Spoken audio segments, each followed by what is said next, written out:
Vous écoutez Tech Café, votre rendez-vous sur l'actualité des nouvelles technologies. Nous sommes le 4 février 2025 et c'est l'épisode 397. C'est l'événement dans la tech ces derniers jours, et on vous en avait déjà parlé depuis quelques épisodes. C'est DeepSeek, l'intelligence artificielle au logo de baleine, qui fait, et d'origine chinoise surtout, qui fait plonger les valeurs des boîtes d'intelligence artificielle américaines parce qu'elle est performante et pas chère. Mais on revient dans cet épisode sur ce Lidl de l'intelligence artificielle avec un peu de recul et puis ironie. OpenAI se plaint. Ils se plaignent de quoi ? Ils se plaignent d'avoir été exploités sans donner leur accord pour l'entraînement de cette IA chinoise. Ça vous rappelle rien ? Peut-être que si. Et puis en complément de l'IA, on revient aussi sur les résultats financiers d'Apple, Tesla qui trébuche, et puis les dernières frasques d'Elon Musk. Je suis Guillaume Vendée, podcasteur technophile enthousiaste, et je retrouve le responsable du conducteur de cet épisode, c'est Guillaume Poggiaspala. Salut Guillaume, comment vas-tu ? Bah écoute bien, jusqu'à présent. Tu as réussi à éplucher toutes les news qui concernaient DeepSeek, à nous faire une analyse que tu vas pouvoir nous livrer, c'est ça, dans cet épisode, pour nous tenir au courant. J'ai épluché DeepSeek, il n'y a plus qu'à cuire. Ah bah d'accord, très bien. C'est bon la baleine ? Ça se cuit bien ? Non, La baleine, c'est protégé surtout. Ah bon, on va pas en manger là. Bon, au passage, deux petits mots très rapidement, Guillaume, puisqu'il y a l'ami Gaëtan qui officie dans Tech Café Domotique à l'occasion, quand ils font des épisodes, qui a cité dans son podcast perso Coticast, il nous a cité, il dit en gros qu'il a testé sur Perplexity quels sont les meilleurs podcasts français, et en français sur la tech, et donc il y a le Rendez-vous Tech en premier, bon, très bien. Il y avait Tech Café en deuxième. J'étais tout content. Bon, en fait, selon comment on cherche, on est deuxième ou troisième, Guillaume, sache-le. Il y a Studio 404 qui n'a pas été mis à jour depuis 2019, qui parfois prend la seconde place, mais en tout cas, on est bien classé, tu vois. Donc, Perplexity nous classe bien. Voilà, ça c'est important.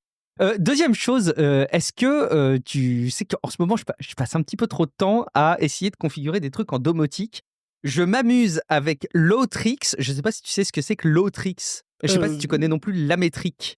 Je ne sais pas si tu vois. Non, du tout. C'est un peu les horloges de youtubeurs, tu sais, les trucs qui coûtent très cher avec les gros pixels là en couleur. Ah oui. On les voit parfois. Okay. Et il y a Outrix qui est un système que tu peux installer sur des ESP, etc.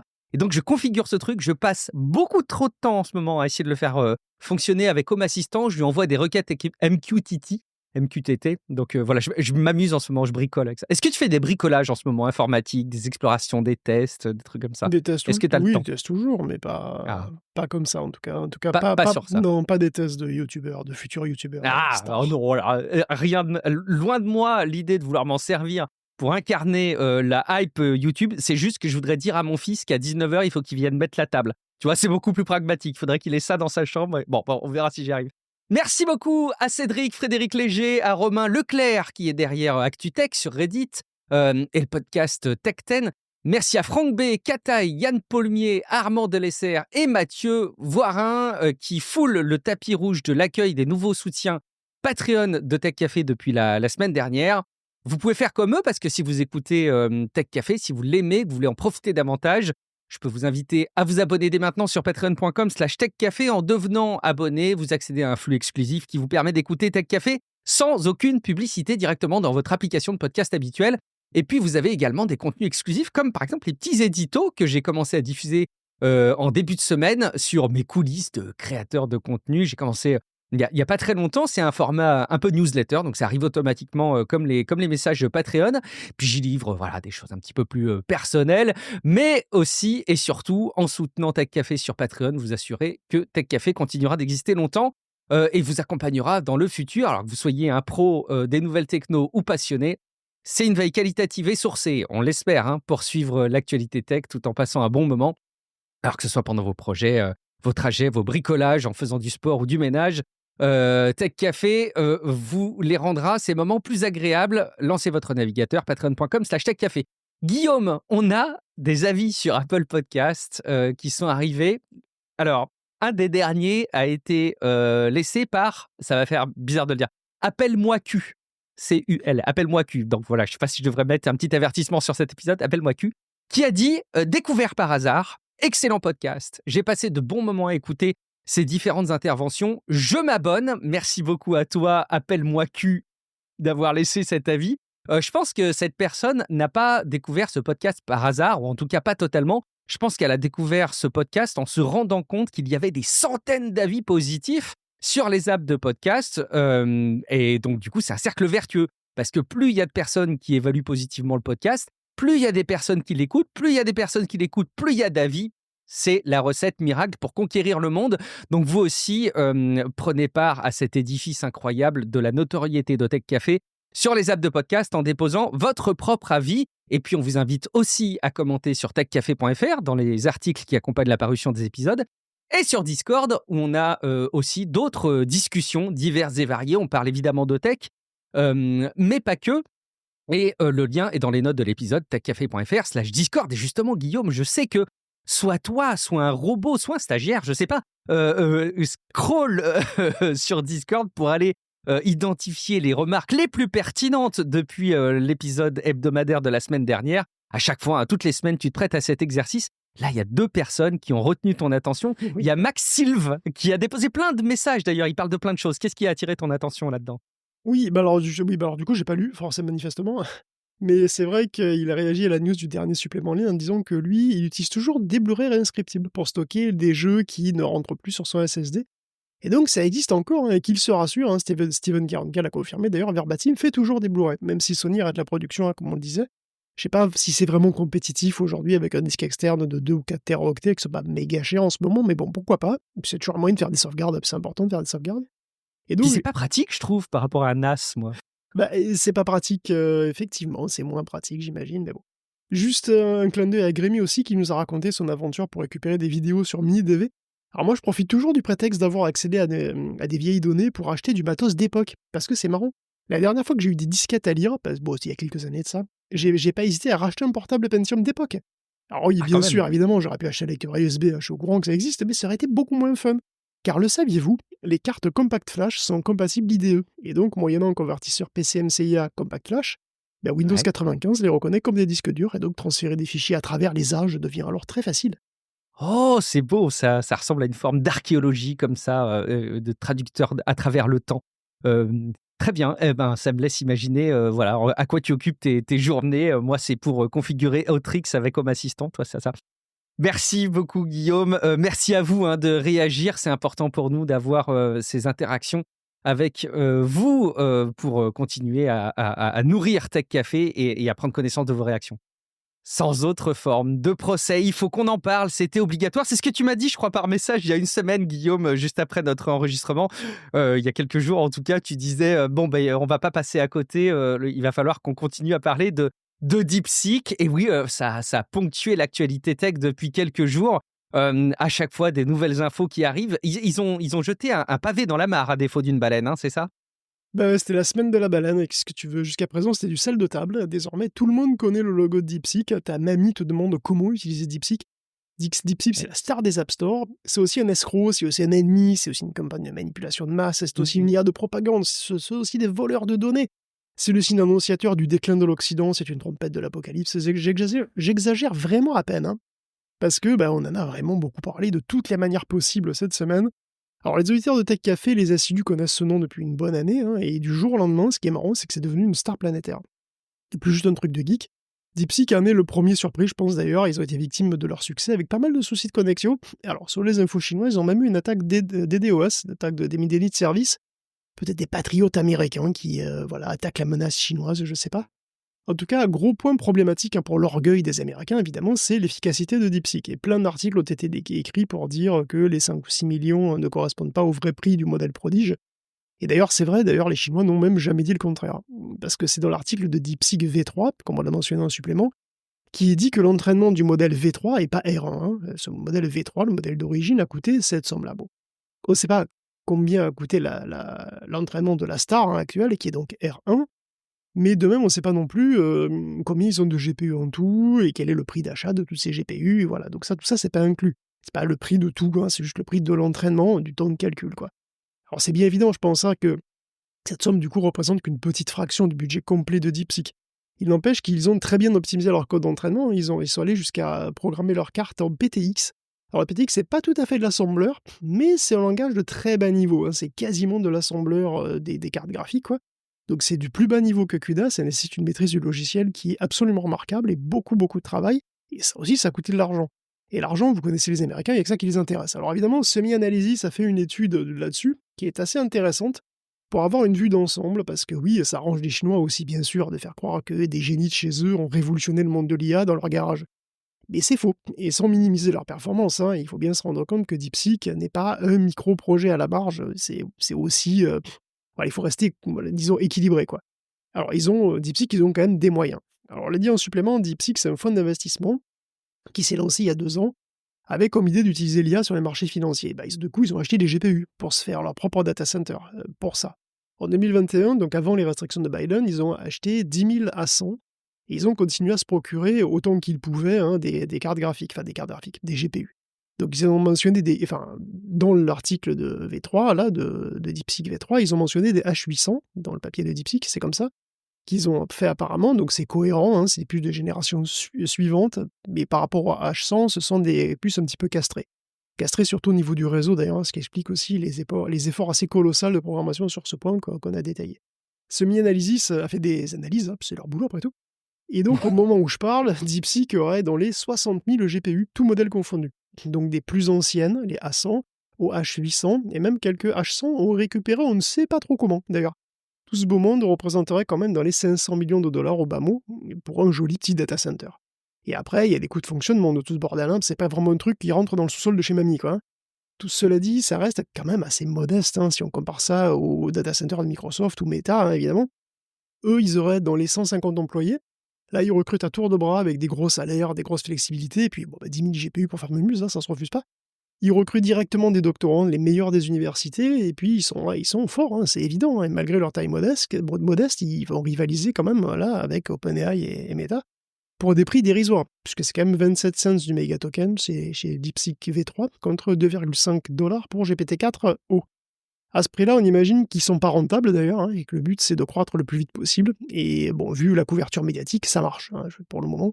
Est-ce que ça va continuer? DeepSeek, malgré tout, a utilisé des puces occidentales, hein, c'est des puces Nvidia, hein, pour entraîner ses modèles. Ils ont pu en choper encore quelques temps, mais là, c'est fini. Biden a fermé le robinet en partant. D'ailleurs, on apprend qu'ils utilisaient des puces Huawei pour l'inférence de DeepSeek R1 et qui propose sur le site ou l'appli. Il y a une pub qu'on a vu passer sur X, hein, qui a circulé, où apparemment, c'est marqué en chinois, mais bon, apparemment, c'est les modèles distillés, les modèles plus petits, les répliques distillées, on va dire, de R1 qui tournaient pour des prix modiques sur des puces Ascend 910C, donc de chez Huawei. Des puces dédiées 100% à l'IA, mais qui sont 100% chinoises. Alors, c'est difficile de dire si ces puces sont des alternatives qui sont viables aux GPU de Nvidia actuelles de DeepSeek, à quel point, et surtout, pendant combien de temps, quoi. Parce que pour l'année qui vient, ça va probablement passer, hein, pour l'année d'après, peut-être, mais après, voilà, ils ont des H200, ça va finir par être distancé hein, par les puces occidentales, et les performances actuelles et futures des Ascend sont assez incertaines. Donc pour Dario Amodei, donc le PDG d'Anthropic, hein, les restrictions fonctionnent, parce qu'après tout, DeepSeek V3 est globalement du niveau de Claude, mais avec 12 mois de retard. Même O1, qui est donc... O1 est talonné par R1, hein, donc R1 est pratiquement au niveau de O1, mais aujourd'hui c'est O3, le plus... de O3, le plus puissant, et il est déjà disponible, et c'est... donc, sans plus aucun accès à l'attaque américaine à partir de maintenant, ça va peut-être être dur de se maintenir, voilà. Et donc Dario prend un embargo assez dur, ce qui est, il en est conscient, un peu contradictoire quand même. Parce que tout ce beau monde hein, de la Silicon Valley clame que leur but c'est de faire une IA, une super IA, voilà, super humaine, pour le bien de toute l'humanité. Donc c'est dur de dire qu'il faut surtout pas que les Chinois avancent, tu vois, toute l'humanité, les Chinois aussi, ils sont humains quand même, malgré tout. Bon. Donc Dario dit que la Chine elle va utiliser cette puissance pour l'armée, pour les IA militaires, tout ça, et c'est pour ça qu'il faut que l'Occident le fasse avant. Voilà, parce que l'Occident, ça lui viendrait pas une seconde à l'idée d'utiliser l'IA à des fins militaires. Non. Hein. Faut pas déconner. Bien sûr que non. Bien sûr que non. Alors cette semaine, voilà, ça s'est un peu affolé. On a assisté donc à une cascade de réactions plus ou moins bien informées et plus ou moins de mauvaise foi pour tenter de se rassurer, quoi. C'est intéressant de voir les puces Huawei, a priori qui seraient commercialisées à partir du premier trimestre 2025. Est-ce que c'est vrai qu'on a du mal à se rendre compte quelle est la puissance de ces ressources-là sur le plan Elles sont matériel? réputées comparables à des H100. Ce qui est pas neutre quand même, je Ce trouve. qui est important, Si mais Huawei est capable de faire ça, c'est pas mal déjà, non? alors, le truc, c'est que c'est très bien, parce que pour l'instant, c'est ça que les gens utilisent. Là, les B100 arrivent, les puces Blackwell donc, vont arriver pour les remplacer là, cette année. Donc il y aura déjà une génération de décalage dans le cours de l'année, quoi, d'ici à peu près 6 mois, je pense.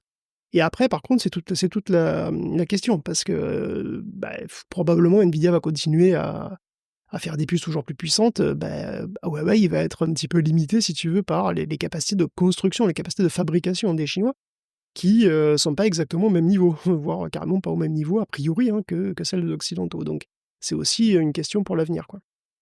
On parle d'OpenAI, je te disais tout à l'heure, mais qui se plaint que DeepSeek aurait été exploité leurs ressources et leurs données sans l'autorisation.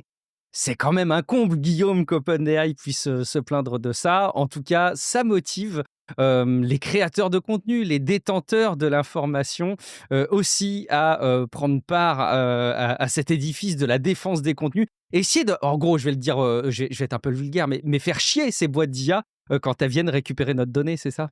Oui, alors il y a eu énormément de trucs concernant effectivement les données. Bon, il y a beaucoup, beaucoup de réactions. De toute façon, ça continue, hein.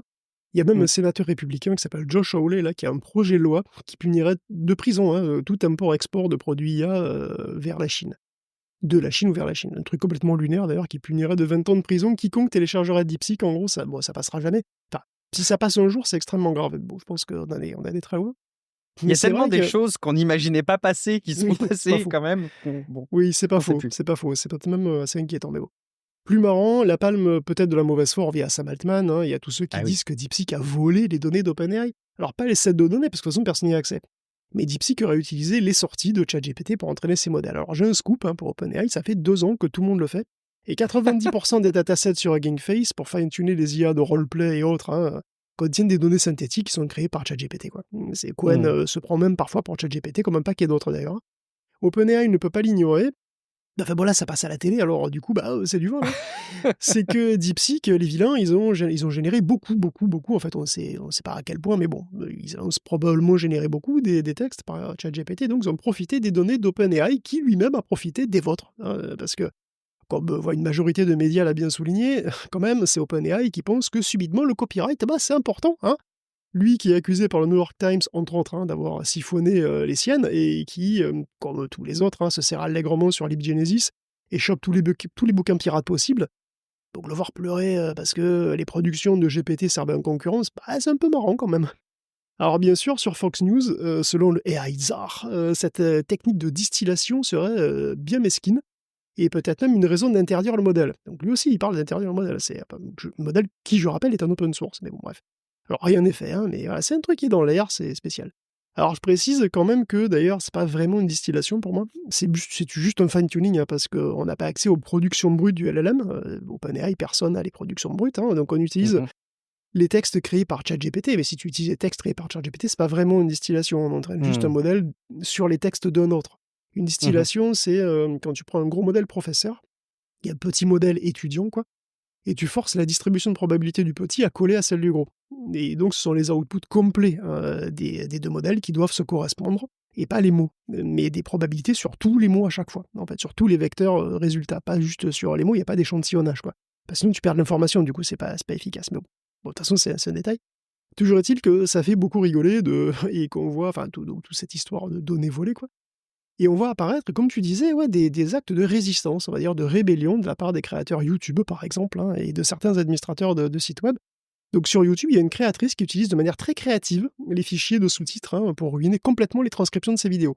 Donc elle utilise le format HAS, oui je sais, mais là ça veut dire Advanced Substation, décidément, après avec le mec appelle-moi cul. Décidément. Oui, c'est vrai. C'est mais c'est peut-être le cul de James Bond, hein, attention. Oui. Non, c'était un CUL, Ah pardon, mais c'est pas grave. désolé. Ah, j'ai pas vu. OK, d'accord, d'accord. Donc le format HAS, ce truc permet donc de la mise en page super, super chiadée, quoi, couleur, gras, italique, et tu peux faire même du positionnement libre, et du coup, elle a rajouté des textes complètement aléatoires, très loin à l'extérieur de l'écran. Alors c'est pas visible, mais un robot Ouais. qui chope le truc, enfin qui chope ce HAS, ce petit HAS là, il va le choper, il aura une transcription qui sera complètement sabotée puisqu'il aura un petit peu n'importe quoi, en plus des vrais textes de la vidéo, quoi. Et donc les IA le rendent dans le bon voilà, bon, enfin bon, passons aux administrateurs web qui eux-mêmes ont plusieurs outils à leur disposition, comme par exemple Nepenthes et Locain. Alors le principe de ces 2 malwares, hein, parce que finalement c'est ce qu'ils sont en réalité, c'est de perdre dans un dédale de pages vides les bots d'OpenAI ou d'Anthropic, ou de Google, hein, qui ignorerait les directives de robot.txt, du fichier robot.txt. C'est le fichier qui définit si oui ou non le site autorise les robots, les bots à venir récolter son contenu. Mais ça, c'est juste indicatif. Et les robots en question peuvent parfaitement s'en foutre totalement et faire ce qu'ils veulent. C'est pour ça que les décodeurs énervés ont eu l'idée de Nepenthes, du nom de la fleur carnivore. Hein. Le but, c'est de créer des Je milliers connaissais de pas le pages. nom, mais je connaissais pas Ah bah cette tu plante vois, carnivore. Après, je suis pas spécialiste des plantes carnivores non plus, mais bon. oui, c'est bon, moi non plus, mais j'aime bien, je trouve ça rigolo. Donc le but, c'est de créer des milliers de pages. Le problème, c'est qu'il y en a qui puent quand même. Bref, même Tu pour nous donneras attirer les les refs. trucs, pour attirer les mouches en même temps. Ah oui, Eh oui. ok. Donc le but, c'est de créer des milliers de pages dans le sous-domaine du site web qui ne contiennent rien ou du texte poubelle, quoi. Mais toutes les pages se lient entre elles. Toutes ces pages vides, finalement, se creusent, se lient entre elles. Donc si un robot part sur une des pages, il va errer pour l'éternité dans un dédale de pages vides en pages vides, ou pour ramener juste des poubelles, quoi, ce qui va faire perdre du temps et de l'argent aux boîtes qui l'envoient. Alors c'est marrant, et pour le moment c'est assez efficace, si on en croit les logs du créateur de Nepenthes, hein, dont le hobby sadique est de voir combien de temps les robots de Google et ces compagnies se sont paumés là-dedans. Mais pour le moment ça marche un petit peu, mais après faut pas se leurrer, hein, les grosses boîtes sont déjà au courant que ce genre de technique existe, et ils vont trouver une parade à un moment donné. Le créateur du logiciel admet, hein, de toute façon le but c'est pas de gagner, c'est de résister, c'est de retarder la putréfaction du web, je cite, et parce que, voilà encore je cite, l'internet avec lequel j'ai grandi a disparu depuis longtemps. J'en ai marre, je contre-attaque, si on doit être avalé, soyons le plus indigeste possible. Ce que je trouve marrant dans l'article qui couvre ce sujet, c'est qu'il évoquait il y a une espèce de questionnement quand même qui est évoqué à un moment. Donc en gros, il sait qu'il va pas gagner. Il sait qu'il va leur faire dépenser plus de temps, d'argent, mais aussi d'énergie. Et quelque part, il pourrait culpabiliser du fait que, comme ils vont de toute façon gagner, il est pour partie responsable du fait que ces boîtes-là dépensent plus d'argent et d'énergie. Mais bon, je trouve ça rigolo de voir qu'on peut être amené à se poser ce type de questions jusqu'au bout, et c'est assez louable. Mais heureusement que ça existe. J'aime beaucoup la mécanique de jouer avec les sous-titres pour faire en sorte qu'on joue avec un alignement qui fait que nous, en tant qu'humains, on n'est pas pénalisés, mais que ces pauvres robots bêtes qu'ils sont prennent le contenu tel quel et se font avoir. On continue avec la propriété intellectuelle des contenus, et notamment les contenus générés par IA. Il y a le bureau des copyrights qui s'est exprimé et qui dit que, en gros, il n'y a pas besoin de faire avancer les arbitrages qui avaient déjà été faits il y a de cela des décennies. Ouais, et puis d'ailleurs, c'est même un petit peu ce qu'on avait dit quand on en avait déjà parlé, hein, puisqu'on parle de données plus ou moins bien acquises là. Bon, c'est vrai que le bureau du copyright, finalement, dit que tu peux pas vraiment protéger une œuvre créée par IA si elle a été créée de manière trop simple, en fait. Pour eux, finalement, c'est assez simple, hein. Tu peux pas revenir sur les règles actuelles, c'est des règles qui datent de 65, hein, donc effectivement, qui sont vieilles. Mais donc, tu peux pas être protégé, enfin, ne peut être protégé par copyright, voilà, que les productions qui sont suffisamment transformatives, suffisamment transformées. Donc, une œuvre générée par un prompt seul, même compliqué, hein, ne peut pas être protégée. L'idée, c'est qu'un prompt, tout seul, ne contrôle pas suffisamment l'image finale. Et c'est vrai qu'un prompt peut donner une multitude d'images qui Ah ouais, peuvent c'est être sûr. très très différentes, Mhm. substantiellement différentes. Et que donc, c'est pas une œuvre définie, même si elle se rapproche vaguement de ce que l'artiste a dans la tête, quoi. Et donc, il doit y avoir un travail identifiable de l'artiste dans l'œuvre finale. Donc, il y a des centaines d'œuvres qui sont déjà co-créées avec des IA qui sont déjà protégées par copyright, hein, mais il faut un travail supplémentaire, il faut un contrôle supplémentaire. Alors, bien sûr, ça empêche tout ça. Évidemment, vous imaginez, ça empêche d'avoir à copyrighter 800 000 images par jour générées sur Civiteri, hein, parce qu'il C'est il pratique. s'en crée des millions par jour d'images. Hein. Et donc, si créer une œuvre copyrightable, ça prend moins de 5 secondes, t'imagines le bordel, hein. Les œuvres qui prennent plus de 5 secondes à créer, du coup, sont totalement noyées dans la masse. Donc ce point de vue est d'ailleurs assez consensuel parmi les spécialistes, voilà, on est plutôt d'accord. Il y a quand même des gens qui se battent encore pour protéger des œuvres qu'ils estiment être les leurs et qui n'ont été créées finalement qu'avec des prompts. Ça veut dire aussi que les œuvres doivent être évaluées au cas par cas par le bureau, donc c'est quand même aussi un boulot assez monstrueux pour eux. Ils sont sans doute pas staffés pour répondre à ces enjeux-là. On comprend qu'ils veulent se baser sur des arbitrages qui ont déjà été faits. C'est beaucoup plus simple et quelque part, ça paraît assez pragmatique. On parle de DeepSeek, il faut qu'on parle un petit peu de R1, donc le modèle qui tend à réfléchir en profondeur. Et évidemment, il a du succès, il a de la notoriété. Et qu'est-ce qui se passe quand on devient une star, Guillaume? Eh ben, on commence à cumuler les problèmes. C'est normal, hein, toutes les stars commencent à avoir très vite des problèmes. Et oui, Erwan, entraîné au Finistère, bref. On revient sur DeepSeek qui a trusté là-dessus cette semaine, effectivement, et pas toujours de manière très élogieuse. Déjà, leur succès fulgurant les a sans doute un peu pris de court, et pas mal de trucs ont été faits à l'arrache, manifestement, puisque les bases de données des conversations étaient stockées sur un serveur SQL ouvert, sans mot de passe et en clair, au calme le plus complet, quoi. Ça a été Pas ouf. corrigé depuis, c'est une erreur probablement due à l'urgence, hein. Par contre, DeepSeek, ça reste chinois, donc si vous discutez avec le site ou avec l'appli, vous envoyez vos données en Chine. Donc des infos potentiellement perso, bien entendu, hein, sur des serveurs très très loin de chez vous, qui sont facilement accessibles par n'importe qui du parti au cas où, quoi.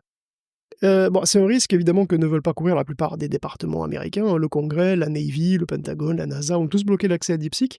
D'ailleurs, Taïwan aussi, le Texas, même l'État du Texas, et même en Italie. D'ailleurs, la CNIL locale aurait estimé que la sécurité des données personnelles n'était pas garantie. On peut comprendre les doutes quand on voit le serveur SQL ouvert comme un hall de gare. Effectivement, C'est pas il bon y a des signe. doutes. Et puis, surprise, DeepSeek est censuré. Incroyable. Alors, DeepSeek ne parle pas de ping, même pas une milliseconde. La Chine est le pays des droits de l'homme et du tibétain, et puis il a des trous de mémoire sur l'année 89. En fait, il est probable que sur le site, la censure se fasse même carrément à la serpe, hein, c'est-à-dire qu'il s'arrête carrément de réfléchir, des fois très brusquement, pour te dire «Non, en fait, je sais pas, c'est pas mon domaine, tu veux pas faire des charades plutôt hein?» Par contre, il est chill sur tous les massacres qu'on a fait nous. Parce que bon, on dit des Chinois, c'est vrai. Mais nous, on va dire, on sait faire aussi les massacres, hein, et on en a fait pas mal, et bien en plus, hein, au cours de l'histoire. Lui, il te dit comment, en théorie, bien sûr. En plus, il est assez chill sur des trucs. Enfin, c'est vraiment marrant parce que il est complémentaire quelque part de ChatGPT, puisque lui, par contre, ici, te parle pas de ping, il te dit comment démarrer une voiture sans clé, par exemple. Tu vois. Donc, de ce point de vue-là, il est assez complémentaire des chatbots occidentaux qui sont Mmh. censurés pas exactement de la même manière, on va dire. Mais bon, voilà, en tout cas, il y a une version, disons brute, que vous pouvez télécharger sur Hugging Face, puisque c'est un modèle open weight, hein, alors Mmh. bon, ne le faites pas si vous n'avez pas au moins 300 gigaoctets de mémoire vive. Donc, bon, C'est pas voilà, communément donc en répandu comme gros, vous ressource. pouvez pas, mais bon, effectivement, c'est un modèle open weight, hein, et a priori librement accessible, et ce modèle sera un peu moins censuré, mais il le reste quand même, hein. Donc il sera un petit peu moins censuré, mais enfin, vous faites pas d'illusions, ça reste un modèle chinois, quoi. Il est pas censuré quand on l'utilise, en tant que moteur dans un, Perplexity par exemple Si, ou dans si, mais d'autres moins, outils. Mais beaucoup moins, enfin c'est moins. c'est moins grossier quoi. En fait, C'est moins je faisais des grossier. petits tests et bon, c'est toujours marrant de voir que le fonctionnement est un peu toujours le même, mais tu sais, tu peux on est tenté, hein, de vouloir les blouser, puis tu commences à dire, voilà: «Classe-moi, les pays, de par, leur épanouissement dans le monde, dis-moi quels sont les pays qui, interviennent le plus». Donc tu arrives à instaurer un dialogue, tu te rapproches de plus en plus des sujets qui sont évidemment controversés et que tout le monde a en tête. Et tout d'un coup, effectivement, il commence à te répondre, puis hop, il annule, puis il dit: «Oh bon, en fait, effectivement, est-ce qu'on pourrait pas plutôt parler de la recette des crêpes?» ou un truc comme ça. Et c'est toujours déroutant, en fait, d'avoir ce fonctionnement parce que tu as l'impression que c'est l'outil en temps réel qui s'auto-censure sous tes Ouais, yeux en faisant mais genre tu rien vu, quoi. ouais, ouais, mais en C'est fait, là, je pense qu'il y a juste une couche supplémentaire, toute conne, hein, avec, ouais, un truc qui fait du pattern matching et qui, quand il voit des mots interdits, ouais, il coupe direct, à mon avis, hein. ouais. Je pense qu'il y a vraiment une couche supplémentaire sur le site, hein. Mmh. Mmh. Bon, allez tester évidemment, c'est toujours rigolo de voir les résultats. De toute façon, ça a fleuri, hein, sur les réseaux sociaux, les tests qui dénoncent justement effectivement, le comportement dès que tu abordes, des sujets comme Tiananmen ou Xi Jinping, en sachant que, effectivement, c'est intéressant que tu le soulignes, ça nous rappelle aussi à quel point, personne n'est tout blanc quoi, finalement. Alors évidemment, c'est toujours hyper délicat, dangereux et glissant que de faire le jeu des comparaisons, mais effectivement, de rappeler la réalité, de massacres, comme tu le dis, dans d'autres pays, c'est aussi parfois important. DeepSeek qui semble être, a priori, trouver un allié parmi les Américains et ça tombe bien, ça a l'air d'être un allié qui est dans une relation un peu ambivalente OpenAI, c'est Microsoft, Guillaume. Oui, le plus marrant, c'est que le premier à s'être jeté, hein, littéralement sur DeepSeek, c'est Microsoft, hein, celui-là même d'ailleurs qui a lancé une enquête pour montrer que DeepSeek avait utilisé les sorties de ChatGPT. Donc c'est des voleurs, mais on télécharge quand même R1 et en quelques jours, on le met à disposition de tous ses clients sur Azure. C'est-à-dire si on en a rien à foutre, hein, qu'on est pompé OpenAI. Nadella avait parlé de DeepSeek et d'ailleurs les avait dans le viseur depuis longtemps. Évidemment, il est un peu comme nous, hein, évidemment. Attends, il nous ressemble beaucoup. Évidemment, il regarde l'actu de très, très près et donc il est aussi, Il nous écoute d'ailleurs. conscient, bien sûr, conscient que la distillation est inévitable. Alors bon, avoir gratos un modèle comparable à celui d'OpenAI, on va pas se priver quand même, ce serait gâché. Alors non seulement DeepSeek intègre Azure, mais il va aussi arriver sur les copilotes PC. Alors en version petite. Donc ces fameuses distillations là, ces petits modèles vont arriver sur les copilotes PC qui sont équipés donc de NPU, hein, dans les Snapdragon Elite ou les tout derniers processeurs Intel. Et donc il y a une version qui fait 1,5 milliard de paramètres, qui est vraiment minuscule, qui sera donc la première à fonctionner là-dessus, et après il y aura des plus grosses apparemment qui vont arriver. D'ailleurs, il faut que je fasse une parenthèse là-dessus, parce que c'est vrai que j'ai vu passer beaucoup de confusion, et ce qui n'a pas aidé par le fait que même sur Ollama, par exemple, un outil très très utilisé en open source, on appelle R1 des modèles qui, en fait, ne sont pas R1. Le modèle DeepSeek R1, le vrai, il est monstrueux, il fait plus de 600 milliards de paramètres, et sauf exception, vous ne pouvez pas le faire tourner. Mais DeepSeek a lui-même créé aussi des espèces de répliques qui sont pas basées sur DeepSeek, mais qui sont des, entre guillemets, distillations. DeepSeek le plus gros, donc, a enseigné à d'autres modèles de langage open source, et en l'occurrence, il a enseigné à des membres de la famille Qwen, donc d'Alibaba, et Llama de chez Meta. Il en résulte donc plein de petits modèles qui font 1,5, 7, 8, 14 et 32 milliards de paramètres, chacun ayant, vous vous en doutez, des performances qui sont très différentes selon sa taille. Donc aucun n'est à la hauteur de R1, et donc non plus de O1, ne rêvez pas, mais le plus gros des distillés accessible à un gros PC de gamer, on va dire, avec 24 Go de RAM vidéo, c'est donc le 32B, et le plus petit est accessible à un grille-pain.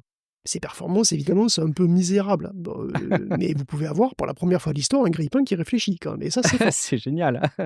Donc si vous les essayez et que vous les trouvez nazes, gardez bien en tête que ce ne sont pas vraiment les DeepSeek R1. Cela dit, ça rend accessible à tous des modèles qui réfléchissent, et qui sont meilleurs pour la logique que des modèles qui ne réfléchissent pas.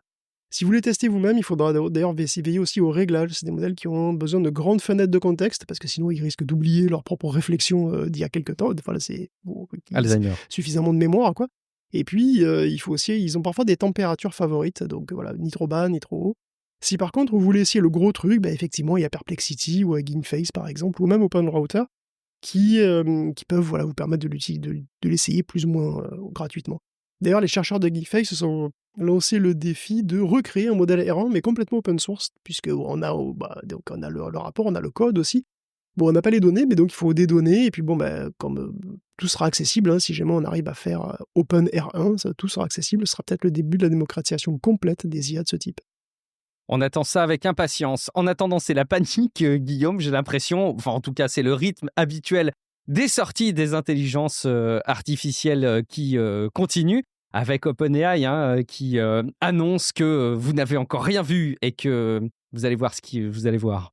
Et oui, parce que dans ce contexte, évidemment, donc OpenAI doit réagir, donc grosse actu, puis il y a eu pas mal d'annonces cette semaine, et déjà il va accroître ses partenariats avec le gouvernement.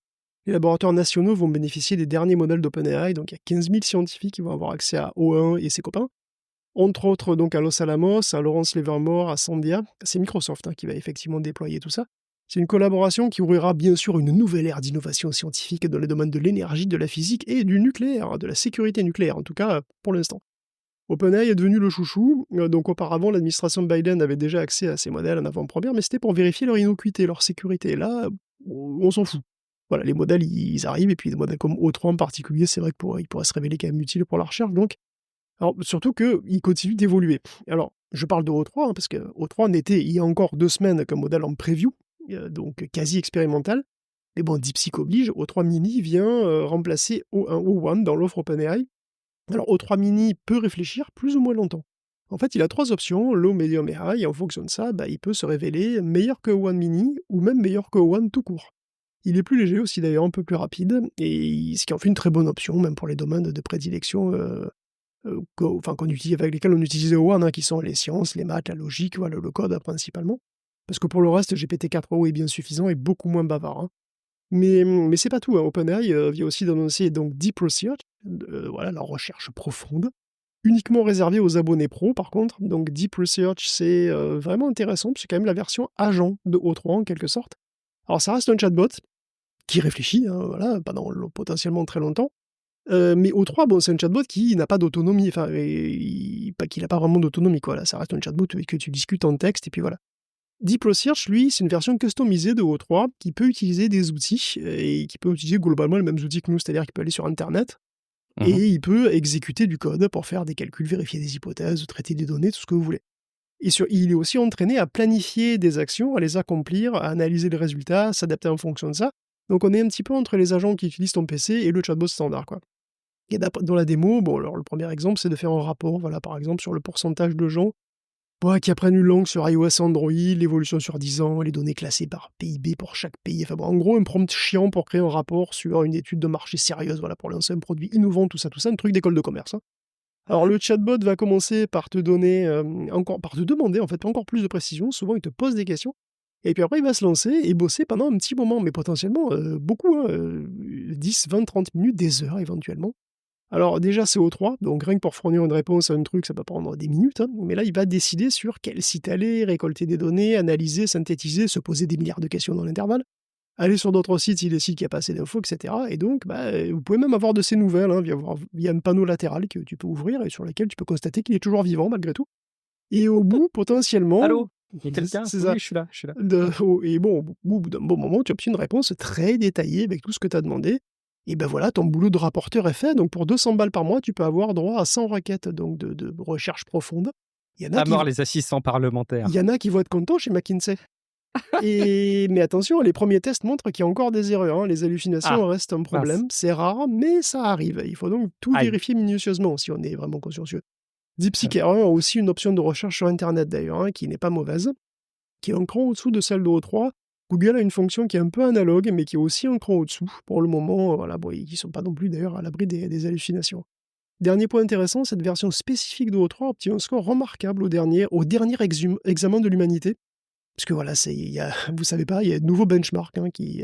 on peut en toucher deux mots d'ailleurs. On parle d'un petit article assez sympa aussi, si tu veux, de cet examen. Allons-y.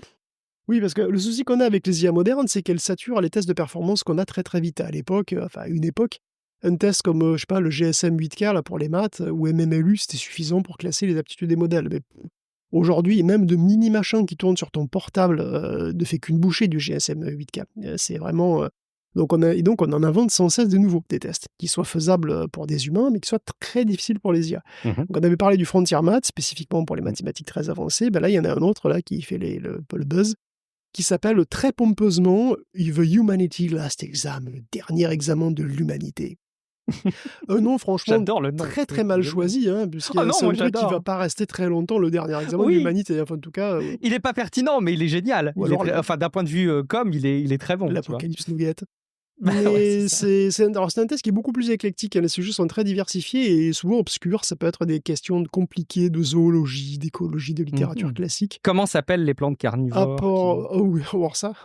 Accompagné parfois d'ailleurs d'éléments graphiques. Parfois, tu as des textes antiques à traduire, il y a des mathématiques de niveau universitaire aussi, il y a de la chimie, tu as des schémas de molécules, il faut réfléchir sur les schémas, tout ça. Bon, c'est du costaud. Aucun chatbot standard n'atteint même les 5% de bonnes réponses. Par contre, les modèles qui Sévère. réfléchissent, O1, R1 et O3, dépassent les 9%, O3 mini atteint les 13%, et la version Deep Search atteint 26,6%, ce qui est quand même assez impressionnant. Waouh, ouais. Alors bien sûr, quand on a des questions sur les domaines obscurs, avoir accès à Internet, ça fait une grosse différence. Mais il y a aussi vraiment quelque chose de différent avec ces modèles-ci. Et c'est illustré par en fait, deux articles, en particulier un article de l'université d'une université de psychologie, et oui, l'université de psychologie de Géorgie, qui a mené des tests de performance à un petit jeu vidéo de plusieurs IA. Alors le jeu, c'est un vrai petit jeu sur navigateur, vous pouvez le faire vous-même, c'est un truc qui s'appelle Little Alchemy 2, peut-être que vous connaissez.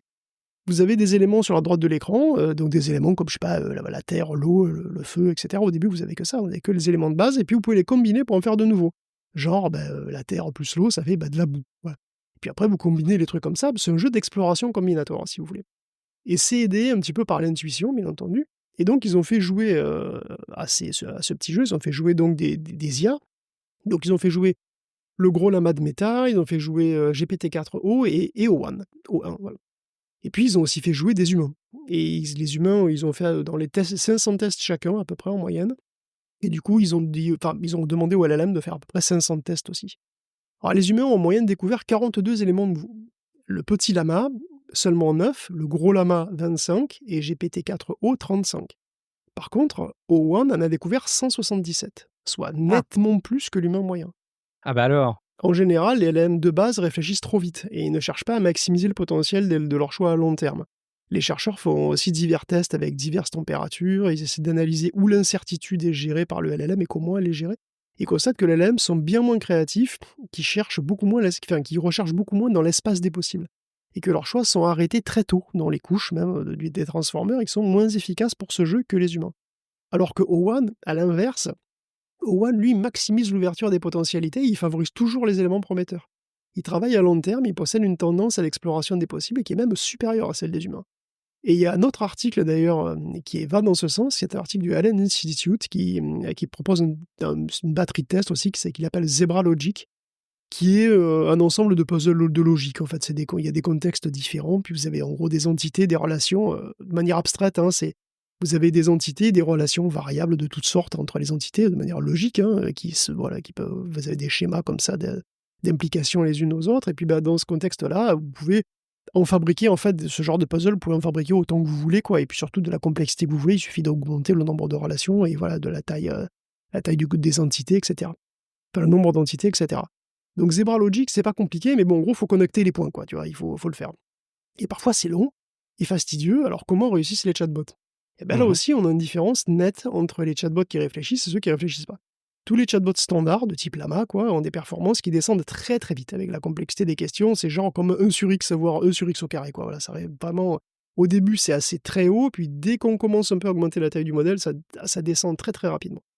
La taille du modèle ne change pas qualitativement ce comportement. Ce que je veux dire, la taille du problème. La taille du modèle ne change pas qualitativement le comportement. C'est-à-dire que, globalement, la courbe reste la même. C'est-à-dire que tu prends un modèle qui fait 8 milliards de paramètres et un modèle qui fait 405 milliards de paramètres, ça change en fait pas grand-chose. Ok. Ça descend pratiquement aussi vite. Un peu moins vite dans le cas du 405, mais c'est toujours 1 sur x. C'est structurel. Ça descend vraiment très très vite de la même manière.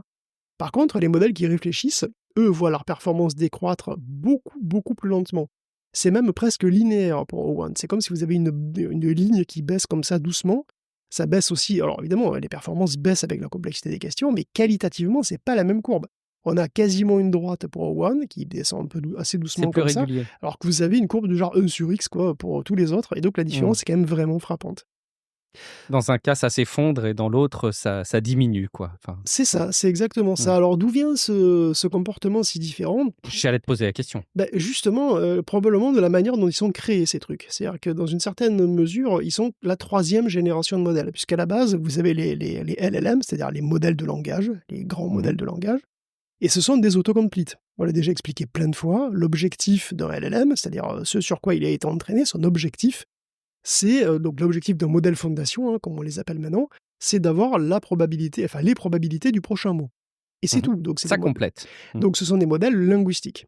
Ce sont des modèles qui sont là pour modéliser la structure de la langue. Mais ce n'est pas des modèles qui ont d'horizon à long terme. Ce ne sont pas des modèles qui sont prévus pour produire des choses en réalité. Leur objectif, c'est le prochain mot. Donc ils connaissent les structures de la langue, mais ils ne sont pas prévus pour discuter avec toi. Ils sont conçus sans tenir compte de la mécanique autorégressive derrière qu'on utilise pour produire des phrases, c'est-à-dire un mot après l'autre. La seconde évolution, en gros, c'est ChatGPT, qui a commencé donc avec le RLHF. Le RLHF, c'est l'apprentissage par renforcement sur les préférences humaines, c'est ça que ça veut dire. Et donc ça part d'un LLM de base, et ça lui applique une phase d'entraînement supplémentaire pour en faire un chatbot. Et ce qu'on fait, en fait, c'est qu'on va modifier le LLM de base avec un objectif un peu différent, qui est produire des mots à la suite dans le cadre d'une conversation que les humains trouvent agréable. C'est pour ça qu'on a Je disais trop vite, ça complète. C'est effectivement cela qui complète par définition. Donc le chatbot, en faisant ça, dans une certaine mesure, tu vas donner au chatbot un objectif à plus long terme. On va lui demander d'optimiser sa production de mots d'une certaine manière pour être un chatbot poli et gentil. Donc sur des phrases, des tours de conversation, et pas juste au mot suivant. On va intégrer, quelque part, la mécanique autorégressive directement au cœur de l'apprentissage. Donc on va modifier son objectif réel, quoi. Et enfin vient la 3e génération, la 3e évolution, c'est comme les Pokémon. Les modèles comme O1 et R1, dans ces cas-là, on part de LLM de base ou de LLM déjà converti en chatbot, souvent c'est des LLM déjà convertis, et on l'entraîne, là encore par renforcement d'ailleurs, sur un objectif encore différent, celui de résoudre des problèmes de maths ou de logique. Et il s'y prend comme il veut d'ailleurs, on s'en fout, seul compte le résultat. Et naturellement, tout seul, pour accomplir son objectif, le modèle va se modifier pour générer des raisonnements très longs. Parce que sinon, juste, il n'y arrive pas. Donc son objectif, il est différent totalement de celui du LLM d'origine. Parce que son objectif, c'est plus de produire des probabilités pour le mot suivant, c'est de produire toute une suite très longue de probabilités qui va aboutir à une solution. Les O1 ou R1 ont un objectif de long terme, donc ils ne sont plus vraiment de la même nature que les modèles fondation sur lesquels ils sont basés. Les modèles comme O1 ont donc aussi des comportements différents des chatbots standards, et ça leur ouvre tout un nouveau champ de potentialités et aussi tout un nouveau champ de recherche. C'est quoi la 4e évolution? Il y a forcément une évolution encore après, tu vois? Enfin, moi, j'aime bien essayer de je sais pas si on peut l'identifier.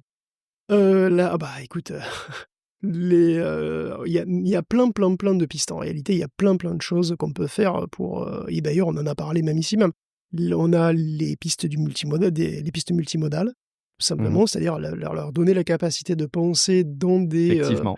dans des modes différents, de Mmh. penser en utilisant, le champ De visuel, l'audio, de l'image. l'audio exactement, et même, à terme dans des robots, de penser même en termes, mécaniques, en termes, Eh oui, de comportement, d'action, voilà, en termes de exact. posture, et tout ça, voilà, de manière complètement, et puis on avait parlé aussi de Coconut et ce genre de trucs et des Ah oui, LCM, c'est-à-dire c'est aussi raisonnement par concept. de favoriser effectivement les raisonnements par concept, là encore en faisant abstraction des modalités. C'est-à-dire, de réunir toutes les modalités possibles dans un espace abstrait et d'un espace totalement conceptuel, donc totalement abstrait, bon, mais en fait c'est un espace mathématique, hein, mais bon, c'est l'espace qui représente les concepts, et de les faire réfléchir là-dedans et de pas sortir en fait, parce que finalement, sortir pour pondre un mot à chaque fois, finalement, qu'est-ce que tu fais pour l'instant? Tu demandes à un LLM finalement de réfléchir, un mot, puis il doit sortir de son espace mental, pondre le mot, re-rentrer dans son espace mental.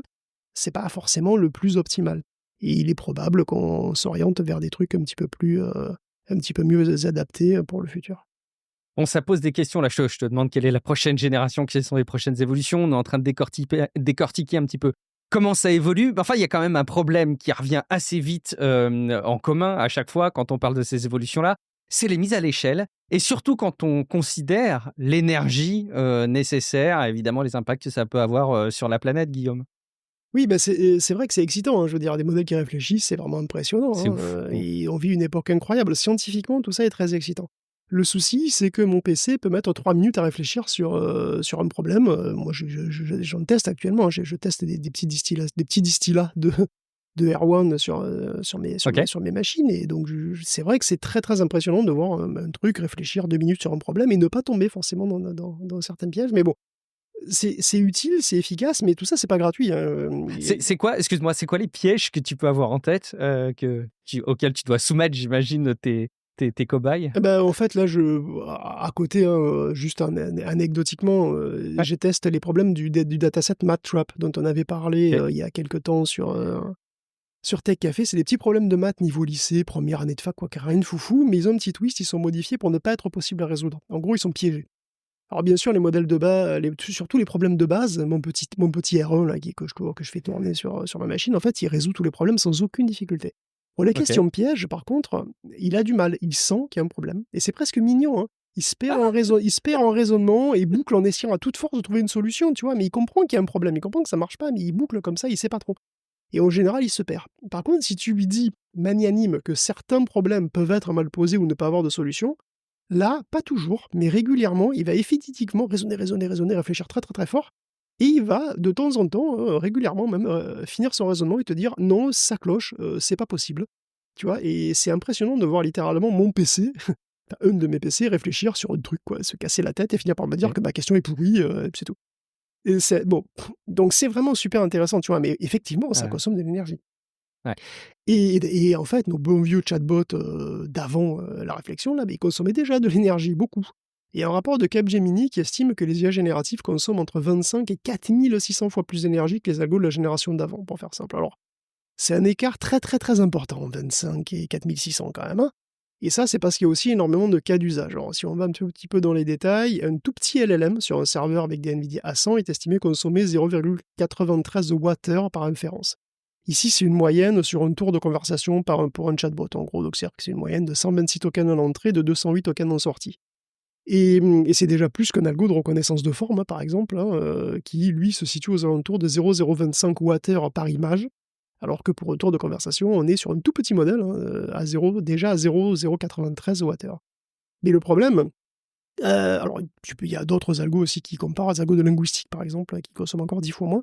Mais bon, là, c'est pour un petit modèle. Le truc, c'est que si on prend un chatbot qui est plus comparable, on va dire, à la puissance de ChatGPT, comme la Llama 70B, on passe à 1,55 Wh, Et le gros lama, qui est de niveau GPT-4, c'est 17 Wh. Mais il y a pire, parce qu'on utilise beaucoup les systèmes avec des systèmes de base de connaissances, de base de RAG, quoi. Donc, en fait, on donne une base de connaissances au chatbot pour qu'ils hallucinent moins, mais quand on fait ça, on va les faire travailler aussi beaucoup plus. Parce que là, on va utiliser allègrement 5000 tokens en entrée à chaque demande. Et c'est des données qui seront après synthétisées par le modèle lui-même et résumées. Tout ça consomme encore 2 fois plus d'énergie. Et c'est pas fini, parce qu'après, il y a les agents. Les agents, eux, ils doivent planifier des tâches complexes, faire des actions, analyser les résultats, faire des allers-retours constants. Et là, c'est presque encore 3 fois plus d'énergie. Alors, de toute façon, bon, on va se dire aussi, est-ce que c'est comparable de toute façon? Tu vois, ils disent, oui, 4600 fois plus d'énergie, mais tu compares quoi finalement? Tu compares un agent IA qui fait une tâche complexe pour toi à un truc qui reconnaît juste un visage sur une photo, quoi, tu vois? Mmh. Est-ce que ça a vraiment du sens Pas comparable. de comparer ces trucs-là? Ça se discute. Par Mmh. contre, ce qu'on constate quand même, c'est qu'il y a un énorme écart entre un petit chatbot et un super agent. Ça passe de 0,93 Wh à 95 Wh, et c'est un facteur 1000. Et les modèles qui réfléchissent, ils ont des comportements qui sont un peu semblables à ceux des agents en termes de consommation, hein, donc on est quand même sur la partie très très haute, quoi. Et bon, bah d'ailleurs, O3 Deep Search, c'est pas autre chose, hein, c'est un truc qui met 30 minutes. Par exemple, si votre Deep Search, là, qui vous fait votre travail de rapporteur, il met 30 minutes à faire une tâche, bah c'est 30 minutes de calcul intensif dans une ferme de gros Mmh. serveurs de calcul. Alors, je connais pas la taille de Mmh. O3, je suis pas dans le secret des dieux, mais à supposer qu'il tienne tout entier sur une GPU H100, ce qui est pas gagné du tout, il est probablement plus gros que ça, mais bon, on va dire ça. J'imagine pas comment la puce et le serveur qu'il y a autour, surtout, pourraient consommer moins d'1 kilowatt. Donc votre requête, votre boulot, il a demandé au bas mot 500 Wh. Et c'est très très optimiste ça, hein. Mmh. Donc c'est un peu la zone quand même, C'est et démesuré quand tu y réfléchis, donc dans effectivement. ça c'est un truc, pour vous, un truc que vous lui avez demandé, vous pouvez lui en demander des dizaines, et puis surtout il y a des millions de gens qui l'utilisent.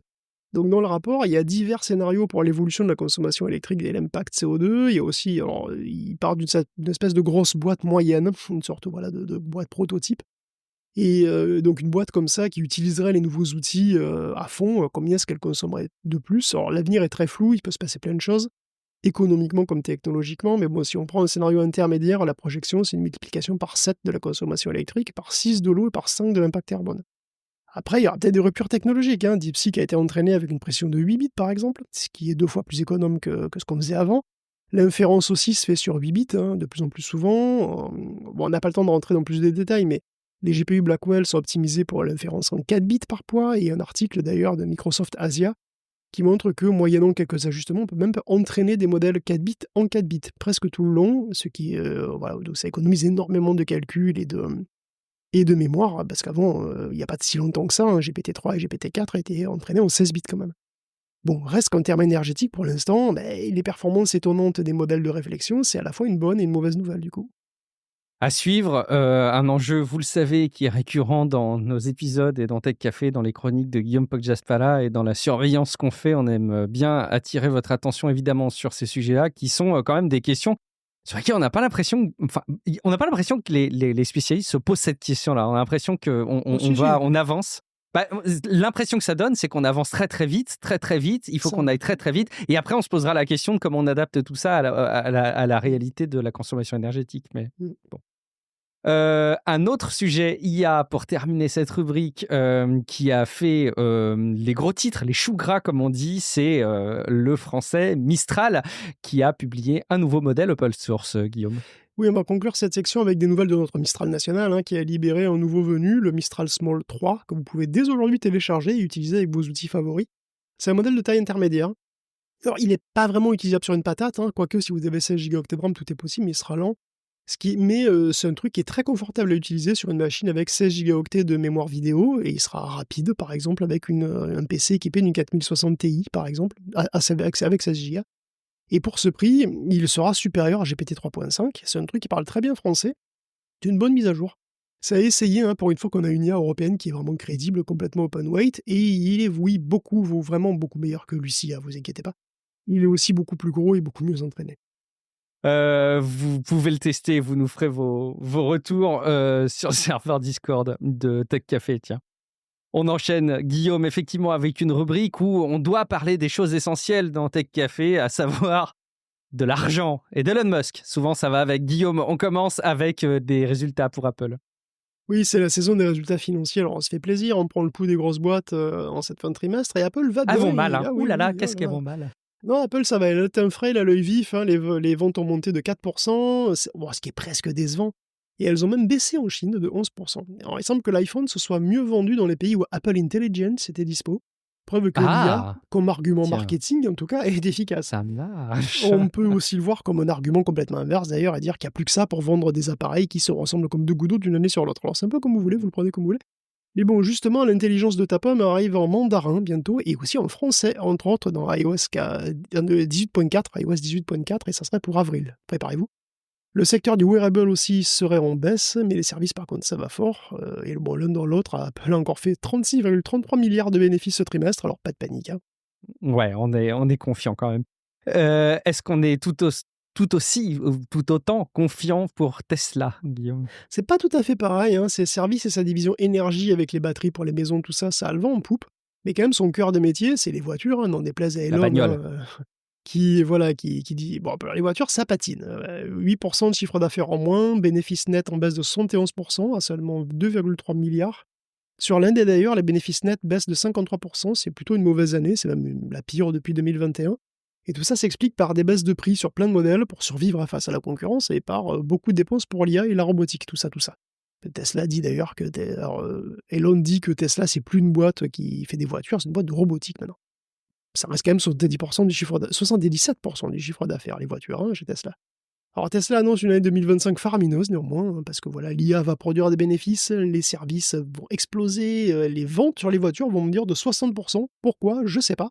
Mais les investisseurs y croient, c'est le principal, hein. La dernière fois que j'ai regardé, c'est-à-dire hier, l'action était toujours en hausse et elle est passée de 390 à 404 dollars juste après l'annonce des résultats, qui sont pourtant pas fameux, donc allez comprendre.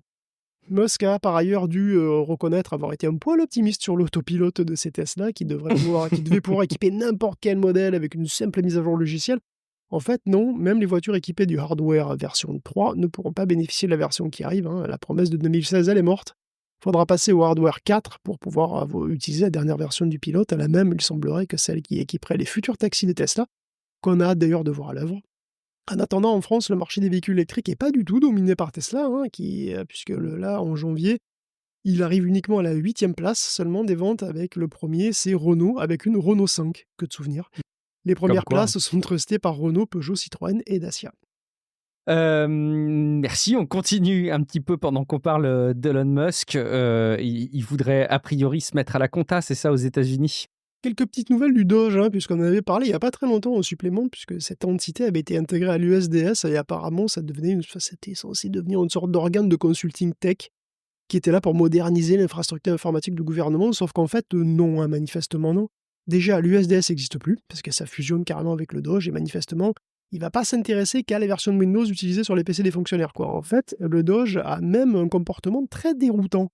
Il cherche depuis des mois à mettre la main sur l'infrastructure de paiement du Trésor américain et des services généraux de l'administration. Un des plus hauts cadres du Trésor a d'ailleurs claqué la porte en réaction, hein.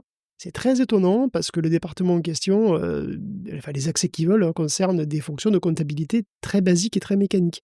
Il n'y a rien à voir, hein. C'est juste des gens qui payent les factures en réalité, hein, c'est tout. Ils payent les aides sociales, les aides médicales, les salaires des fonctionnaires, les factures des prestataires et des sous-traitants. Donc il n'y a rien de passionnant. Surtout, il n'y a rien de politique. Donc voir Elon Musk et sa clique mettre la main là-dessus, c'est très troublant. Il a la main sur des données personnelles de millions et de millions d'Américains. Fonctionnaires ou personnes malades ou en difficulté, prestataires pour le gouvernement, voilà.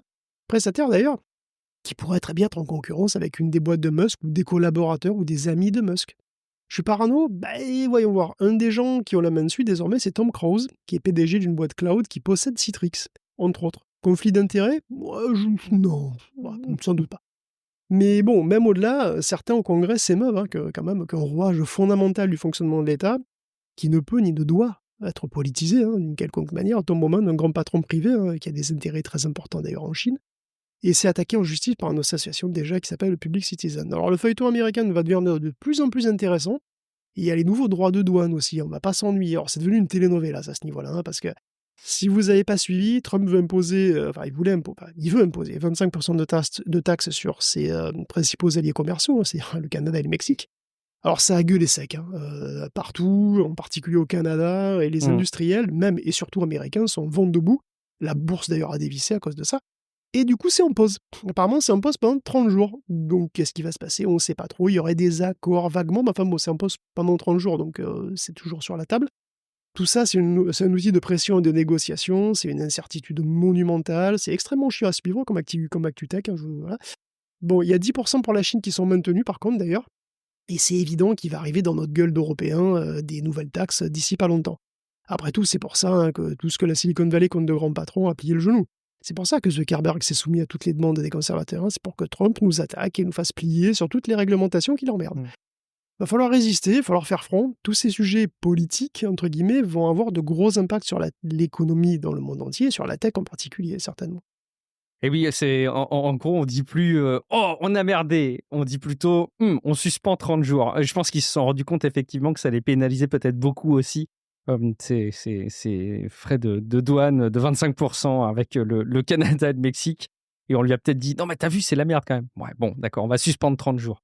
On verra ce qui se passe. Rendez-vous dans 30 jours. Résultats financiers aussi pour une boîte c'est intéressant de suivre ce qui se passe de son côté, forcément. C'est Intel. Ah bah Intel, oui, bah forcément. Hein. Comment ça va ce mois-ci, Intel? Parce que c'est la petite forme en ce moment.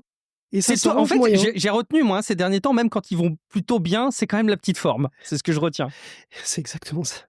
Non mais c'est malheureusement... Alors, l'hémorragie est plus ou moins stoppée puisqu'Intel ne fait que perdre 100 millions cette année, ce trimestre. Ça va. 100 millions de pertes nettes.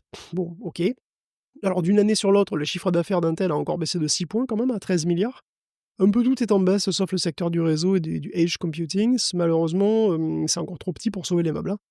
Non seulement Intel continue à perdre de l'argent, mais il admet aussi qu'il a complètement raté le train de l'IA. C'est dommage, parce que ça a quand même valu Nvidia d'être la plus grosse boîte tech du monde, globalement.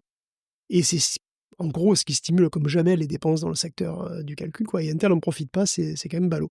Ces accélérateurs Gaudi 3 n'intéressent personne, hein. Ils n'ont même pas pu rapporter 500 millions l'an dernier. Et la prochaine génération, qui était censée s'appeler Falcon Shore, n'est plus du tout à l'ordre du jour. Donc le projet est plus ou moins abandonné. Il y a des protos en interne, c'est tout. Aucun produit en Falcon Shore ne va sortir. Intel est intéressé par le secteur, on s'en doute, hein. Mais pour le moment, ils n'ont rien à proposer, ce qui est quand même assez terrible.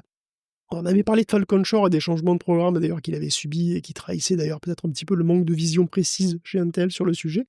Mais à côté de l'annulation des prochains GPU d'Intel, il y a aussi des Xeon qui sont retardés, les Clearwater Forest qui sont déplacés vers début 2026, qui vont bénéficier donc, de ce fameux processus 18A, le prochain processus d'Intel, celui-là sur lequel repose sa survie, hein, si on résume.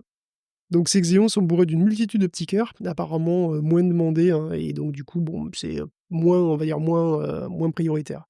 On peut noter d'ailleurs qu'Intel fait les soldes en ce moment, puisqu'ils sont poussés au cul par AMD. Hein. Donc, moment téléachat, un Xeon 6980p passe de 17 800 à 12 460 $. Une misère, c'est du vol à ce prix-là, c'est impossible à refuser. Mettez moins de 4, quoi. C'est surtout proche de la puce d'AMD la plus proche, qui est l'EPIC 9654. Alors, il y a d'autres puces qui se voient aussi replacer plus en face de la concurrence, mais pas toutes. Et avec l'augmentation du nombre de cœurs, les Xeon sont désormais beaucoup plus compétitifs. Bon, reste à voir comment va réagir AMD, puis à quel point c'est des marges suffisantes pour Intel, d'ailleurs. En ce qui concerne la gouvernance chez Intel, parce que bon, qu'est-ce qui se passe depuis ils ont viré Pat, mais bon, qu'est-ce qui se passe? Ils n'ont toujours pas réussi à nommer un nouveau CEO. Ils virent plus vite qu'ils ne nomment. Hein. Carrément, c'est toujours Michel Johnston Holthaus et David Zinsser qui sont en pleine recherche. Ils disent que pour le moment, en tout cas, la direction d'Intel n'a pas changé. C'est-à-dire l'orientation, quoi. L'objectif, c'est toujours celui poursuivi par Pat Gelsinger en son temps, c'est-à-dire faire d'Intel le TSMC occidental en produisant des puces pour tout le monde et les meilleurs du monde. Et si c'est exactement la même ligne, on se demande pourquoi ils ont lourd des pattes, du coup. Parce que maintenant, ils trouvent personne d'assez barge pour reprendre les commandes du truc. Hein. Ça doit être pour le moins compliqué. Tu disais qu'ils joueraient leur survie à ce rythme-là. C'est un peu exagéré quand même. Je te prends pied de la lettre sur ce que tu nous dis, Guillaume. Ils ont encore un petit peu le temps de voir venir, non, Intel, ou ça devient vraiment critique? Toujours... Si le 18A n'est pas à la hauteur de ce que fait TSMC, les gens ils continueront à aller chez TSMC. Il ne faut pas oublier que pour devenir une fonderie, pour devenir le TSMC de l'Occident, il faut des clients. Il faut attirer des clients, donc il faut que les clients aient confiance dans la fiabilité, les performances et dans la disponibilité de tes produits. Donc c'est beaucoup de choses, il faut gagner cette confiance, et pour gagner cette confiance, il faut que tu sois attractif, quoi. Donc si le process n'est pas attractif, ils vont continuer à perdre énormément d'argent, puisque ça leur coûte énormément d'argent de de former, si tu veux, cette nouvelle entité, de se restructurer complètement et en profondeur, ils sont obligés d'attirer des clients, beaucoup de clients et des gros marchés. Et donc, si le process n'est pas suffisamment attractif et que les gens restent chez TSMC, ça risque d'avoir des conséquences assez catastrophiques. À suivre, du coup. Un pour qui on se fait pas trop d'inquiétude quand même, hein. Pour l'instant, ça va, mais il y a quand même des choses à dire. C'est Microsoft, notamment avec sa division sur les jeux vidéo. Oui, on continue très logiquement avec les résultats de Microsoft qui sont très bons et qui, semble-t-il, valident sa stratégie centrée sur l'IA. Ce trimestre, Microsoft annonce presque 70 milliards de chiffre d'affaires, 10% de plus que l'an dernier. Ça aide quand tu augmentes tes abonnements. Pardon, excuse-moi. Et tu sais que son bénéfice net d'ailleurs augmenté à 24 milliards, et donc sur un an, leur business IA sur Azure explose à 13 milliards, soit 175% de plus que l'an dernier. Alors bon, c'était sans doute assez faible l'an dernier de toute façon, mais les services cloud de leur ensemble ont encore cru de 31% par rapport à l'année précédente à qui l'eut cru. Bravo. Ben lui, il a cru. Bref, Microsoft est très content officiellement du partenariat avec OpenAI. Voilà, c'est toujours son meilleur ami. Mais bon, DeepSeek quand même, il est sympa. Du côté gaming, c'est plus mitigé. Le chiffre d'affaires de Xbox est de 6,58 milliards de dollars, en hausse de 11%, et c'est grâce principalement à Activision Blizzard. Call of Duty 6 est la meilleure vente du trimestre, autant côté Xbox que côté PlayStation. Il a explosé le nombre de joueurs et boosté les autres titres d'ailleurs. Il a boosté un petit peu le Game Pass et tout ça. Il y a eu Indiana Jones qui a été aussi un très très bon... Oui, ça a été un très très bon truc. Indiana Jones, d'ailleurs, c'est un succès qui m'a un peu étonné. Je crois qu'il totalise déjà 4 millions de joueurs, alors que c'est quand même une franchise assez vintage, on va dire, tu vois. Donc, c'était pas gagné. Bon, très bien. Côté cloud gaming, on est sur 140 millions d'heures streamées. Voilà, en gros, les services Xbox se portent bien. Donc, ils ont énuméré les records un petit peu comme ça. Par contre, les ventes de Xbox, d'ailleurs de matériel, eux, c'est chute libre. 29% de baisse. Ce qui n'a rien d'étonnant, vu que la politique est quasi schizophrène chez Microsoft, puisqu'on appuie de toutes nos forces sur le streaming, la dématérialisation et le multiplateforme PC et même PlayStation. Donc après, vendre des Xbox, pourquoi ? Oui, forcément. Oui, voilà. Quel est l'argument de vente d'une Xbox ? Qu'est-ce qui différencie les Xbox ? À un moment donné, Microsoft va devoir choisir. Pourquoi ils continuent de vendre des consoles ? Surtout s'ils tentent de penser au tout des maths, puisque on a, tu sais, la prochaine, on a eu des...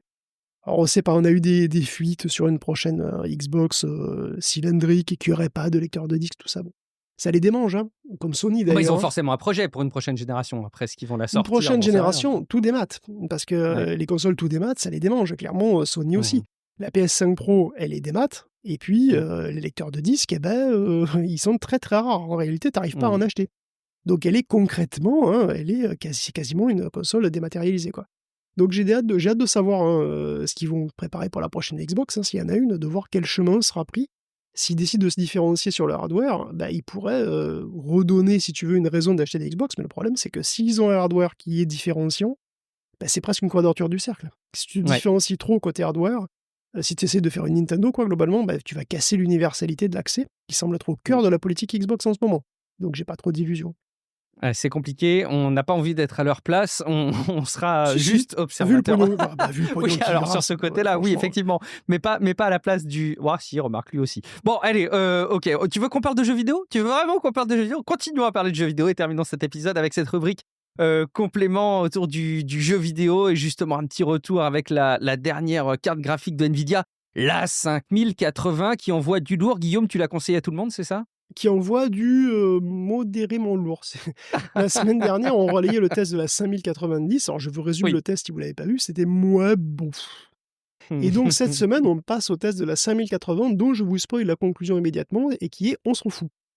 Et c'était à prévoir. La série 5000, c'est le même process que la série 4000. Et ça a déjà valu la 5090 d'être une mise à jour très modérément excitante. Plus cher, plus de consommation, plus de puissance. Bon, voilà quoi. Un petit peu de tout ça, en fait. Et au moins, la 5090 avait-elle plus de mémoire vidéo, ce que n'a pas la 5080 par rapport à une 4080 Super. En fait, la 5080, elle est tellement proche de la 4080 Super qu'on se demande pourquoi cette carte existe. On est entre 5 et 13% de mieux au-dessus. La 5080 reste toujours nettement inférieure à la 4090 dans tous les cas. Et c'est une déception. Elle est plus chère pour cette différence, par contre. Elle est plus chère, elle fait 1000 balles, quoi. Voilà pourquoi elle se vend. C'est une déception. Pourquoi elle est vendue. C'est une déception. On se souvient quand même que la 4080 dépassait sans problème la 3090, tout en consommant moins et en étant nettement moins cher. Là, on est loin du compte cette fois. La carte coûte 1000 balles. Et c'est vrai que elle coûte 1000 balles en plus sur le papier, en théorie. C'est une autre raison de surtout pas chercher à acheter ce truc. Il y a pas de stock. Sur le papier, elle est sortie, mais en pratique, il faudra encore attendre 3, peut-être 6 mois avant de les toucher au prix Mmh. officiel. Bon, je sais pas s'il y a une production super limitée, ce qui est un peu étonnant d'ailleurs, mais bon. Ou c'est des scalpers, je sais pas, tout le monde les a scalpés. La carte, elle est épuisée un peu partout. Les prix sur eBay sont ridicules. 2000 balles pour une 5080, 5000 balles pour une 5090, totalement absurde. De base, c'est absurde, et en particulier pour une génération de cartes dont la pertinence est vraiment faible. Alors bien sûr, elle est performante quand même, hein. Bah, évidemment, la 5080 est très performante, bien sûr, c'est pas la question. Sa mémoire est un peu plus rapide. Le DLSS 4, quand c'est exploité, bah, ça peut être agréable. Mais franchement, vu les prix, la disponibilité et le peu de gains face à la génération précédente, même en venant d'une génération de 2000, à la limite, si vous venez d'une génération de 2000, mais sinon c'est vraiment très dur à recommander. Si vous voulez upgrader votre 2060, votre 1060 et une génération 4000 d'occasion est encore nettement la meilleure option performance-prix. D'ailleurs, vu la 5080, je vois clairement pas comment on pourrait avoir ne serait-ce qu'une once d'intérêt pour une 5070 ou une 5060. Vu le peu d'écart entre une 5080 et une 4080, si l'écart est encore plus restreint entre une 5070 et une 4070, ben on va rentrer dans l'épaisseur du trait, quoi. On va bien voir. La reco de la 4060 Ti reste valable, j'ai l'impression, encore heureux, Et bah à ouais. une semaine d'écart. Un petit mot sur BioWare, qui a désormais moins d'employés que DeepSeek. Et oui, tout à fait. Et puis, bah, DeepSeek, en plus, c'est vraiment deux tendances opposées, parce que DeepSeek, ça monte très vite, BioWare, Ça descend. ouais, BioWare va pas bien du tout. Bon, Dragon Age Veilguard, c'est mal vendu, c'est leur 3e échec consécutif, après Mass Effect Andromeda et Anthem. Donc là, c'est qui tout double, hein. Le studio a considérablement maigri, donc il a perdu la moitié de ses effectifs. Alors, ils n'ont pas tous été virés, mais certains ont été relocalisés chez Electronic Arts. Alors, ça devait être, voilà, ça devait être temporaire. Bon, là, non, c'est pas temporaire. Là, ils vont se concentrer sur le prochain Mass Effect, ils ont intérêt à pas se rater. L'échec assez cuisant de Dragon Age a même fait baisser l'action Electronic Arts, significativement, hein, et donc un autre échec, bon, c'est clair que le studio disparaît.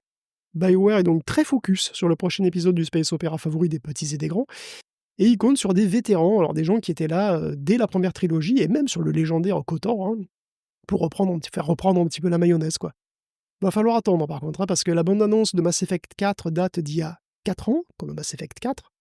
Le jeu serait encore qu'au tout début de son développement, puisqu'ils ont affirmé qu'ils n'avaient pas besoin de tout le monde dans le studio. Donc ça veut dire quoi? Ça veut dire qu'en gros, ils sont toujours en train de l'écrire, hein, plus ou moins. Donc comptez sur rien de concret avant, je sais pas, 4 ans, comme Mass Effect 4 toujours, je pense. On Mass peut Effect commencer à 4 ans. développer? Non. Ouais, c'est logique. On peut commencer à développer? Non, non, attendez les gars, on ne sait pas encore de quoi on va parler. Ah bon, d'accord. Je caricature évidemment. Un petit mot aussi pour terminer avec Sony qui fait le choix du bon sens quelque part, j'allais dire, Guillaume, et qui n'ira pas plus loin pour imposer comme ça sa connexion au compte PlayStation sur PC. Ouais, enfin, ça y est, vous n'avez pas besoin de compte PlayStation pour jouer aux 4 jeux remasterisés sur Steam, que sont Spider-Man 2, God of War, Last of Us 2 et Horizon. Alors, les comptes PlayStation sont optionnels, mais il y a des incitations quand même, hein, pour les joueurs qui s'enregistrent, hein. Voilà, ils peuvent accéder à des trophées, les achievements, quoi. Ils peuvent gérer leurs Ah, amis PlayStation Network, tout ça, logique, avoir c'est des logique. récompenses, des tenues spéciales, tout ça, tout ça. Les récompenses sont pas exclusives au compte PlayStation d'ailleurs, hein, mais bon, bref. En tout cas, c'est une décision qui est un revirement voilà, politique de Sony, suite à une réaction très négative et tout à fait compréhensible des joueurs PC, qui s'étaient insurgés donc contre l'obligation d'avoir un compte PlayStation, et qui rappelle d'ailleurs la controverse Helldivers 2, hein, où les joueurs avaient protesté aussi, et finalement Sony avait fini par renoncer, quoi.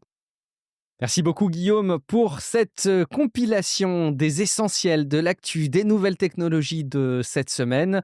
J'espère que vous avez passé un bon moment et surtout que vous avez joint l'utile à l'agréable, parce que j'espère aussi que les informations qui ont pu être partagées dans cet épisode vous seront utiles et de nature à compléter votre culture sur les nouvelles technologies. Si jamais vous avez apprécié cet épisode et si vous êtes encore en train de l'écouter, c'est vraiment que pour vous, Tech Café a du sens et un rôle complet dans votre quotidien. Donc évidemment, je ne peux que vous inciter à aller jeter un coup d'œil sur patreon.com/techcafé et d'envisager un soutien. Je vous rappelle hein, l'incontournable du moment. Au mois de mars, il y aura une bascule du mode de fonctionnement de Patreon qui ne prélèvera plus à l'épisode, mais qui fera des prélèvements mensuels. Dans les faits, finalement, ce sera les mêmes montants qui correspondront, puisqu'il y a quelque part un multiplicateur qui est appliqué. Mais vous n'aurez plus la possibilité de plafonner vos participations. Donc, si vous voulez en profiter durablement, il faut vous inscrire avant cette date-là. N'hésitez pas à aller jeter un petit coup d'œil, bien évidemment, comme je vous incite aussi à aller jeter un coup d'œil sur Discord, techcafé.fr/Discord, et à laisser des avis dans les apps de podcast comme Apple Podcasts, Podcast Addict ou Spotify. Et puis, bien entendu, vous le savez, on peut discuter individuellement. Où est-ce qu'on va pouvoir te retrouver, toi, Guillaume ? Oh, mais moi, je vais continuer à torturer mon petit R1 personnel, là, hein, Espèce de sadique. avec des histoires de chèvres et de choux. On va tester ça. Oh. Je suis persuadé qu'il va disais bien tout à s'en l'heure... sortir. Ouais. tu disais tout à l'heure que ça le rendait presque mignon, tu vois, qui se plante. Mais bien sûr. Mais du coup, quand tu dis ça, ça te rend presque sadique. Ah, mais ouais, t'as raison. Ah merde, c'est vrai ça. Ça n'en est que plus jubilatoire. Vrai, Merci. C'est mignon, écoute, c'est fou. Parce que comme tu peux lire ce qu'il pense, tu sais, à tout moment, il se dit « Ah mais non, mais là, ça va pas. Attends, peut-être que si je fais ça, ah mais non, ça va pas. Je suis bloqué là. Mais alors, attends, je vais essayer ça. » croisés en train de regarder. C'est fou. Non, mais je te jure, c'est vraiment mignon, quoi. Et on sent qu'il y met tout son cœur, quoi. C'est, oh là là. Espèce de sadique, va. Merci beaucoup de ton sadisme, Guillaume. Je suis Guillaume Vendée. Vous me retrouvez sur Blue Sky, en train de structurer ma présence sur YouTube, de temps en temps sur Twitch. Donc, vous avez les liens dans les notes de l'épisode. En cette fin de semaine, il n'y aura pas d'épisode supplément, mais il y aura quand même un épisode spécial avec une interview. Vous allez voir, on ne baisse pas les bras dans Tech Café.